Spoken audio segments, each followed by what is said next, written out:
Subscribe कीजिए हरिद nursing गुरु YouTube channel को और पास में जो बेल आइकन है उसके ऑल नोटिफिकेशन को प्रेस कर दीजिए ताकि आने वाली मेडिकल वीडियो सबसे पहले आप तक पहुंच सके। नमस्कार दोस्तों, स्वागत है आपका फिर से एक बार आपके अपने यूट्यूब चैनल हरिद नर्सिंग गुरु में। आपको यहाँ स्वास्थ्य से जुड़ी सभी समस्याओं का समाधान मिलेगा। आज हम बात करेंगे दोस्तों, क्या लड़कियों में पहली बार सेक्स करने पर ब्लीडिंग होना ज़रूरी है? अभी भी समाज के कुछ हिस्सों में इस बात को वर्जिनिटी यानी कि कुंवारेपन से जोड़कर देखा जाता है और कुछ मामलों में नवविवाहित लड़कियों को कई बार जानकारी के अभाव में मानसिक तनाव झेलना पड़ जाता है। इस टॉपिक पर बात करने से पहले मैं बताना चाहूँगा कि हाइमन क्या होता है।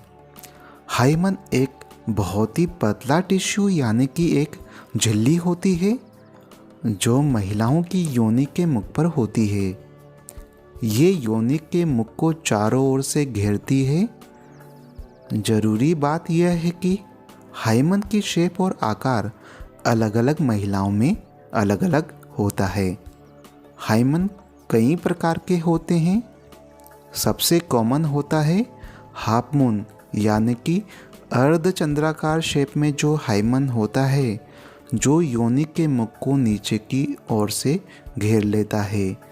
सभी महिलाओं में हाफ मून अर्धचंद्राकार हाइमन नहीं होता है।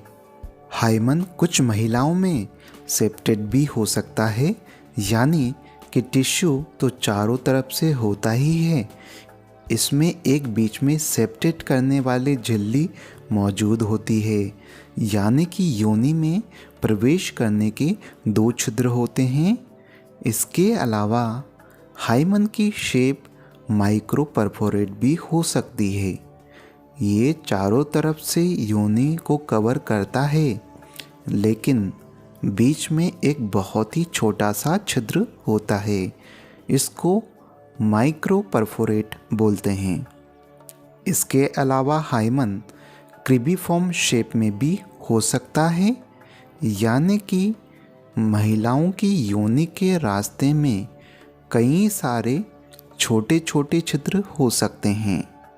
और एक होता है इम्परफोरेट हाइमन यानी कि महिला का योनि छिद्र सेक्स करने से पहले पूरी तरह से बंद रहता है। इस प्रकार का हाइमन योनि छिद्र को पूरी तरह से बंद करके रखता है। इस स्थिति में योनि में प्रवेश करने का कोई रास्ता नहीं होता है। तो इस तरह से जब पहली बार सेक्स में ब्लीडिंग की बात करते हैं तो उसमें इम्पॉर्टेंट रोल हाइमन प्ले करता है। ये जो झिल्ली है यह इम्पॉर्टेंट रोल प्ले करती है और हाइमन हर महिला में अलग अलग आकार का होता है।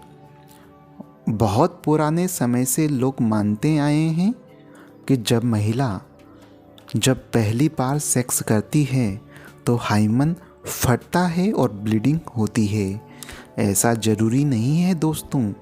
आज के समय में लड़कियां फिज़िकली बहुत एक्टिव रहती है, जैसे साइकिलिंग करना, जिम्नास्टिक में पार्टिसिपेट करना, रेगुलर एक्सरसाइज करना, उछलने कूदने वाले कई काम करती है और कई प्रकार की फ़िज़िकल एक्टिविटीज़ में पार्टिसिपेट करती हैं, एक्टिव रोल प्ले करती हैं। तो इन एक्टिविटीज़ के दौरान अगर लड़कियों के नीचे के भाग में चोट लग जाती है या किसी प्रकार का खिंचाव आता है तो इस कारण भी हाइमन रप्चर हो सकता है यानी फट सकता है। कोई ज़रूरी नहीं है कि शादी के समय तक हाइमन इंटैक्ट रहे यानी कि साबुत रहे।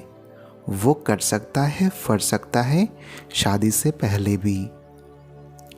एक समय था जब शादियां भी जल्दी हो जाती थी और अब लोग अपने भविष्य को लेकर सजग हो गए हैं। अब लगभग शादियां 24 से 25 साल की उम्र तक ही होती है। तो फिज़िकल एक्टिविटीज़ के कारण सेक्स के बिना भी हाइमन रप्चर हो सकता है, यानी कि हाइमन फट सकता है। आज के समय में करीबन 80% लड़कियों का हाइमन 14 से 15 साल की उम्र में ही फट जाता है, यानी कि हाइमन इंटैक्ट नहीं रह पाता है। इसका मतलब ये नहीं है कि उन्होंने सेक्स किया हो। वो कई प्रकार की फिज़िकल एक्टिविटीज़, घर गृहस्थी के कार्य करते हुए, साइकिलिंग करते हुए, जिम्नास्टिक करते हुए ये हाइमन फट सकता है। तो हाइमन के फटने को वर्जिनिटी यानी कि कुंवारेपन से जोड़कर देखना बिल्कुल गलत है। कई बार पूछा जाता है कि हाइमन टूटता है या फटता है तो इसके क्या लक्षण हैं। लोग जानना चाहते हैं कि इसके लक्षण क्या हैं। ऐसा माना जाता है और इस बात पर कई बार चर्चाएं भी होती है कि जब हाइमन टूटता है तो ब्लीडिंग होती है और महिलाओं को दर्द भी होना चाहिए, लेकिन ऐसा ज़रूरी नहीं है, क्योंकि हाइमन कोई दीवार नहीं है जो टूट जाए और ब्लीडिंग हो जाए और उस दौरान दर्द हो। हाइमन एक टिश्यू है, इसमें इलास्टिक फाइबर्स होते हैं। जब इस पर प्रेशर यानी कि जोर दिया जाता है तो इसकी इलास्टिसिटी गुण के कारण इसकी साइज बढ़ जाती है, इसमें खिंचाव पैदा होता है। और अगर किसी महिला में ब्लीडिंग होती भी है तो बहुत ज़्यादा ब्लीडिंग नहीं होती है। इस दौरान हाइमन में कोई इंजरी या चोट आती है तो 1 या 2 बूंद स्पॉटिंग की तरह ब्लीडिंग हो सकती है। ज़रूरी नहीं कि ब्लीडिंग बहुत अधिक हो या बहुत अधिक कम हो।